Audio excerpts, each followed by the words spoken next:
Good morning. Blessings and peace to each one here. Welcome the visitors.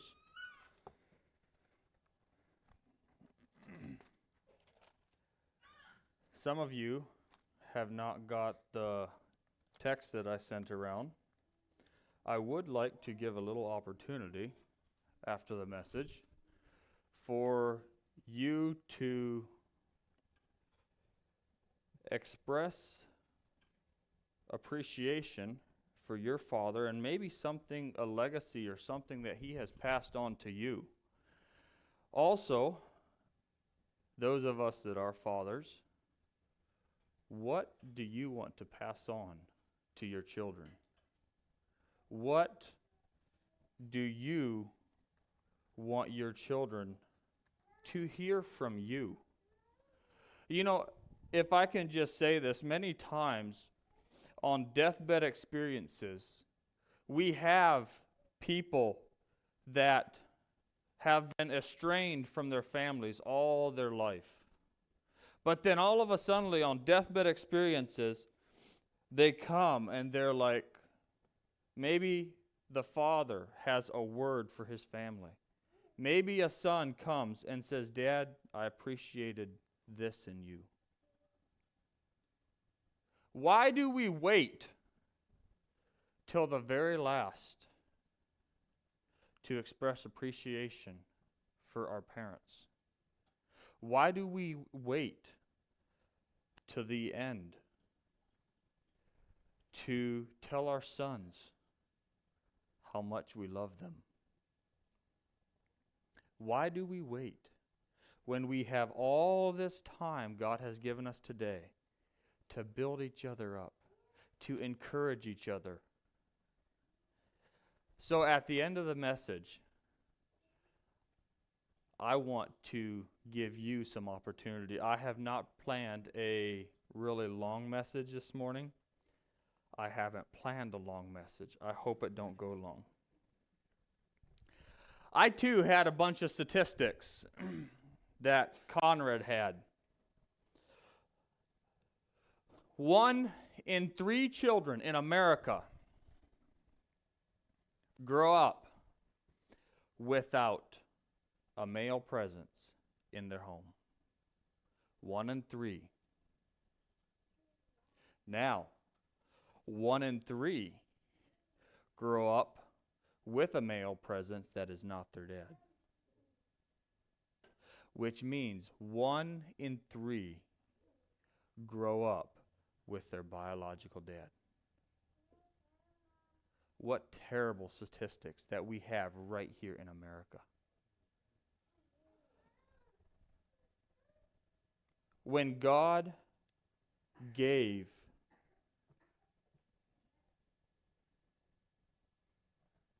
When God said, "Be fruitful and multiply," He meant to also raise that child, to not abandon that child, to not leave that child. I'm just going to run over a bunch of just a few statistics. The suicide rate, 63% of the youth suicides. There's some things, I don't know if I may repeat some of what Conrad went over, but 63% of youth suicides are from fatherless homes. 90% of homeless and runaway youth are from fatherless homes. 85% of children with behavioral disorders are from fatherless homes. I think Conrad's number was a little higher than this. 71% of all high school dropouts are from fatherless homes. 70% of juvenile detention, this is juvenile detention, in state-operated institutions are from fatherless homes. 75% of substance abuse are from children or from fatherless homes. 75% of rape motivated by displaced anger are from fatherless homes. You know, all men want to father a child, right? That's just the way it is. But very few men want to be a father to their child, to their children. It seems in our world today that there is an attack that Satan understands the impact of the Father's presence in the home. And it seems that in our country today, in America today, that Satan is targeting fathers because he sees the extreme security. He sees the big difference that a father makes in the home. And it seems to me that fathers are under attack. Not only in spiritual forces, but also in our state system as well. We hear there are so many things that are coming that are addressing the father, trying to push the fathers out of the home. So many things. We have the transgender movement. We have the pride movement. And, there's a lot of things that we don't know that the state allows to come in and disarray the home and basically pushes the fathers out of the home. It seems to me like the very breath of the father is being pushed out. No longer in a lot of states in America is it right for a father to discipline his child. In fact, some states it's illegal for a father to punish his child or for anyone. But if you look at the statistics, they target the father's punishment rather than the mother's punishment. Look at the statistics. Often, and I understand, maybe some of it is in anger, maybe some of it's in frustration. That isn't right. But it seems like our men today, the very things that God has given to us, Satan is trying to push out the very breath that man breathes, that God created for us. What was God's first contact with men? Yes, God formed him out of the dust. But the very first thing, the very thing that gave man life was the breath of God, right? What is that breath that God, Genesis 2:7 says, "And the Lord God formed man from the dust of the ground and breathed into his nostrils the breath of life, and man became a living soul." Then he goes on in Psalms 150, verse 6, it says, "Let everything that hath breath praise ye the Lord." There are many things that come into our life that try to remove the very breath that man breathes. The very things that make a man, the very things that God has created men to be. God has created men to challenge things, to kind of lead out and to can I say maybe push the boundaries a little bit, to invent things, to create things, He gave man the charge to subdue the garden.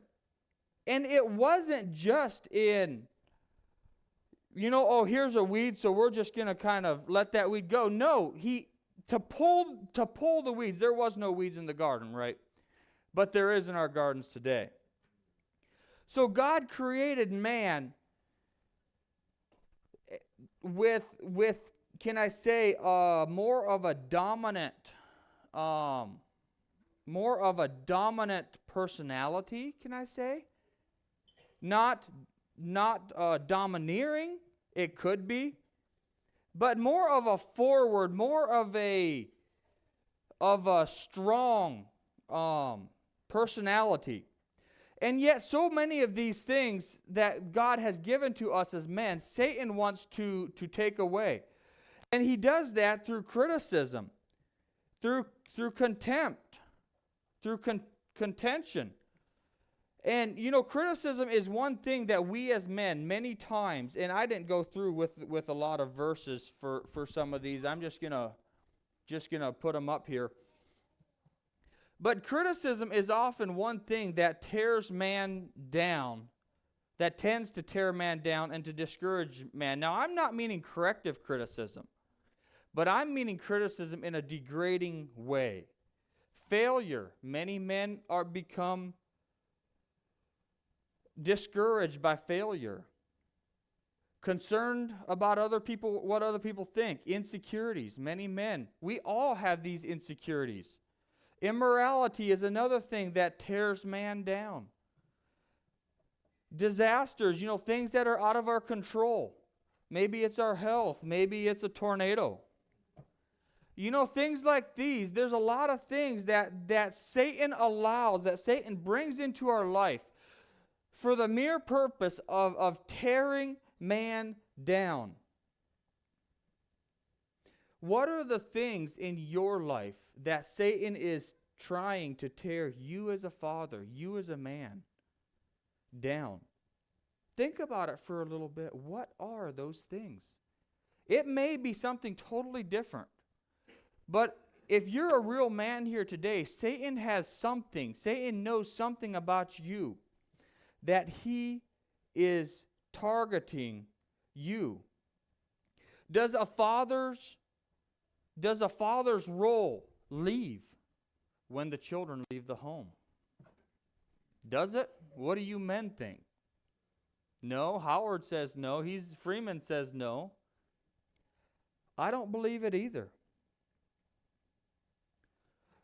As parents, in my stage of life, yes, my role as a father is to nurture and to protect. But to some of you, that has changed already. Your role is now to be a confidant and an encourager. But the role of a father still changes. And I'm just going to give you an example. My father-in-law was here, and my dad come down just since the tornado that took out our shop. And I was struggling. I was really struggling. What happened? Why? But my father-in-law, my dad, I had some brother-in-laws that were here. They come by. And they encouraged me, and they were like, Darrell, your dreams were too small. God had to remove what you had to allow for something better. And that was one thing they said. And they said a lot of other things. But what they said, what our parents said, my dad, my father-in-law, the things that they said gave me, it turned my feeling of defeat, my feeling of loss, into motivation, into energy, into drive. We are going to come back bigger, better, and stronger than we were when we left. You see what happens when a father is...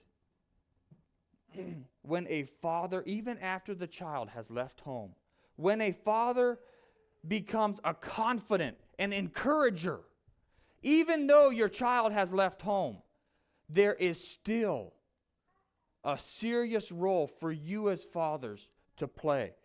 And I just want to encourage you as fathers that have children that left home to be that confident, that encourager to your child. The affirmation of a father paves the way and helps bring a positive perspective in the midst of a struggle when the road looks dark and hard ahead. I believe our work as a father is not over when our children leave home. Matthew 3, verse 13 to the end of the chapter. Maybe you're thinking, what does this have to do? Jesus' baptism. Let's read Matthew 3, 13 to the end of the chapter. Then cometh Jesus from Galilee to Jordan unto John to be baptized of him. But John forbade him, saying, I have need to be baptized of thee, and cometh thou to me? Jesus answering said unto him, Suffer it to be so. For thus it becometh us to fulfill all righteousness. Then he suffered him, and Jesus, when he was baptized, went straightway out of the water, and lo, the heavens were open, and he saw the Spirit of God descending like a dove and lighted upon him. And lo, a voice from heaven saying, This is my beloved Son, in whom I am well pleased. Jesus was 100% human, right? So he had the feelings that we do. What do you think that done to Jesus, even though he was perfect? When Jesus heard his Father's voice saying, This is my beloved Son, in whom I am well pleased. The voice of us as fathers gives assurance and courage for our children to face the struggles that they are going through. I remember working with a young man, and the young man said, I have never heard my dad say he was proud of me. My mind went to shame on that father. Shame on him. For a child to grow up without that affirmation, I have boys, so I'm going to refer to boys, but Conrad has a bunch of girls. Some of you others have some girls. I don't know how that's like. But I do not believe the role of a father is any less important in the life of a girl than it is in the life of a son. My wife grew up in a family of girls, and she has many fond memories of her dad making expressions to her that built her up.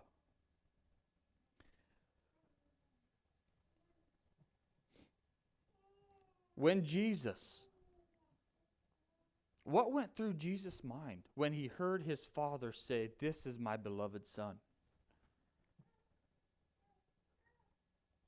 The affirmation that God gave to Jesus when he was being baptized, I believe gave him the strength, gave him the courage, and gave him the determination to face what he was going to go through in the very next chapter. Affirmation builds confidence. Affirmation can install confidence, positivity, and ambition. Affirmation reduces stress. It has a calming effect on the mind and the body. One thing that I have noticed with my 9-month-old is, when he's really uptight and just mad about something, if I calmly talk to him and affirm him, there's a calming effect. In a 9-month-old child, it is effective. Affirmation improves focus. It helps people visualize success and reaffirm their commitment to it, which can lead to increased focus and motivation. This is what happened when my father-in-law and my dad done that. Affirmation improves problem-solving abilities. Affirmation can help people improve their abilities to problem solve while under stress. There's a bit of a, I'm not going to say any names, but one of my boys was having a bit of a struggle getting something accomplished that he wanted accomplished. And as I was watching this, I could see the struggle. Finally, he was like, I can't do it. Dad, can you help me? I was like, no, you can do it. You can do it. And as I encouraged him to do it, it did not take him long to actually figure out that he could do it. And he did it. And then he was like, Dad, look, I done it. Affirmation improves the problem solving. Affirmation improves relationships. Positive thought pattern can help people learn new skills, succeed at work, and improve relationships. And one thing I want to add here, as we're talking about affirming our children, degrading our children does the exact opposite. And I'm gonna say this.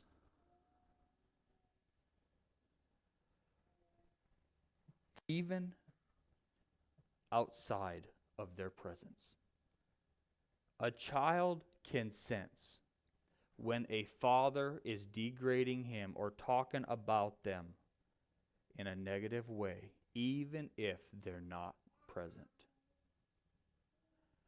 Maybe you think, no, that ain't true. I remember working with a young man in Ontario as well, that as we were talking with him, he made the comment, he said, yeah, he said, I can always tell when my dad is talking about me. He said, I just get a weird feeling. I believe there is something within the spiritual realm that we cannot see, that the spirit of a father and the spirit of the son are connected. And somehow, the spirit of a father, when we as fathers degrade our children or talk negatively about our children can sense that within their spirit, that they are not their dads, that they are not well-pleasing in their dad's sight. There's something to it, and that's not the focus of the message, but I want you to understand the heart of God and the heart of His Son, Jesus, when he heard the words that I am well pleased. The affirmation that Jesus got from God gave him the ability to face the struggles he faced in chapter 4. Let's read chapter 4, 1 through 11. Then was Jesus led up of the Spirit into the wilderness to be tempted of the devil. And when he had fasted 40 days and 40 nights, he was afterwards hungry. And when the tempter came to him, he said, If thou be the Son of God, command that these stones be made bread. But he answered and said, It is written, Man shall not live by bread alone, but by every word that proceedeth out of the mouth of God. Then the devil taketh him up to a holy city, and setteth him on the pinnacle of the temple, and said, If thou be the Son of God, cast thyself down. For it is written, He shall give his angels charge concerning thee in his hand. And in thy hand they shall bear thee up, lest at any time thou dash thy foot against the stone. Jesus said unto him, It is written again, Thou shalt not tempt the Lord thy God. Again, the devil taketh him up into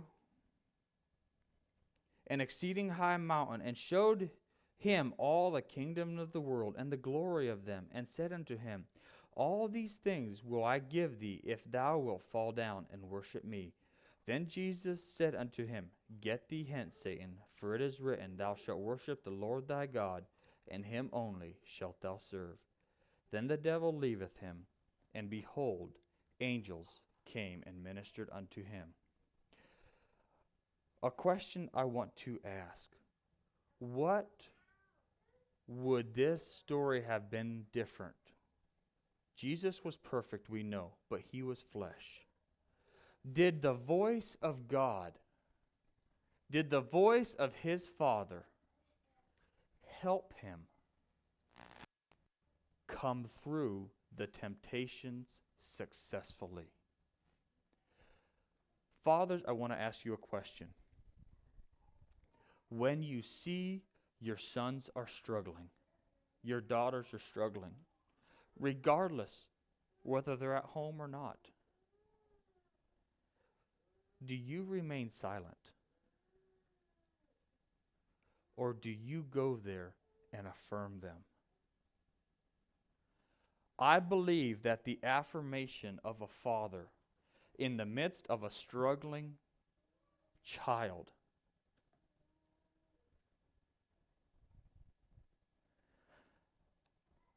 it maybe doesn't guarantee victory, but it gives a much higher chance of victory, of the son being victorious or the daughter being victorious, when the father sees the son struggling and gives them affirmation. I really do believe that. I remember as a young man, I was struggling very much.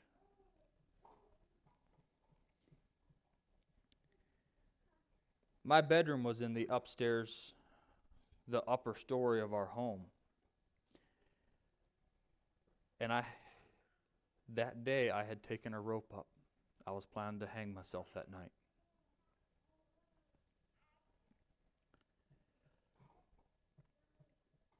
Just before I went to bed, my mom come in. And she said, Son, I know you're struggling. Can I pray for you? I'm here for you. Later that evening, Dad come home, and Dad come in. And he said, Son, I just want to pray for you.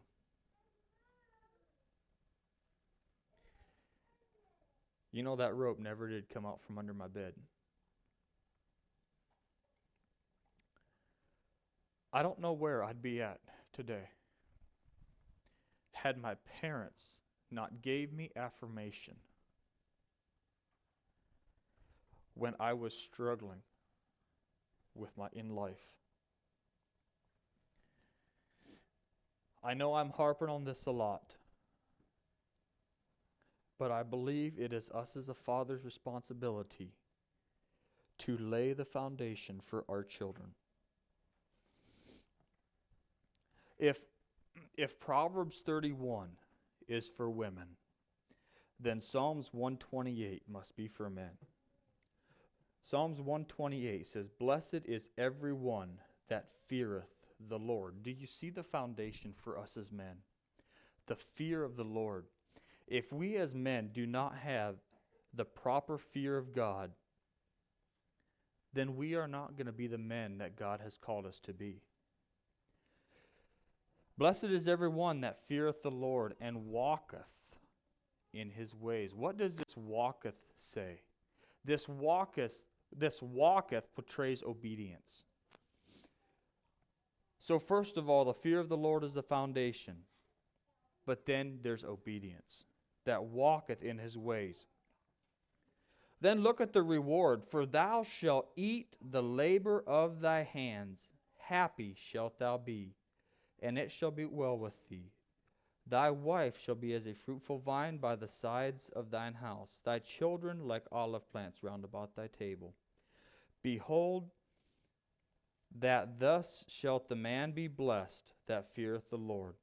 The Lord shall bless thee out of Zion, and thou shalt see the good of Jerusalem all the days of thy life. Yea, thou shalt see thy children's children, and peace upon Israel.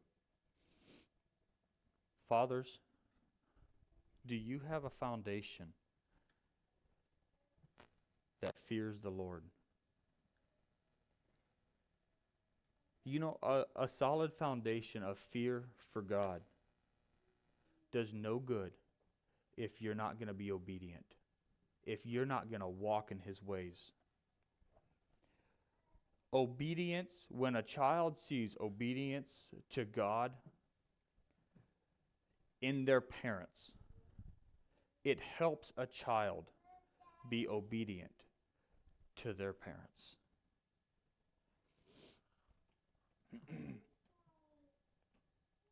Joshua 24, we all know this verse, where Joshua said, "And if it seems evil unto you to serve the Lord, choose you this day whom you will serve, whether the gods which your father served, or whether on the other side of the flood, or the gods of the Amorites in whose land you dwell. But as for me and my house, we will serve the Lord."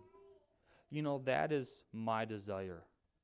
Your faith as a father will be a refuge for your children. And Tony had that verse up here, Proverbs 14:26, in the beginning of the message. It says, "In the fear of the Lord is strong confidence, and in his children shall have a place of refuge." You know, I believe that when we as a father have that strong confidence in Christ, there is a refuge that our children can find within our confidence in Christ. So I want to ask you this morning, you as a father, you as a son, in what way has your father made a positive outlook in your life? And then with that, what legacy do we want to leave our children? Why wait until it's too late? I'm just going to open it up for a minute here.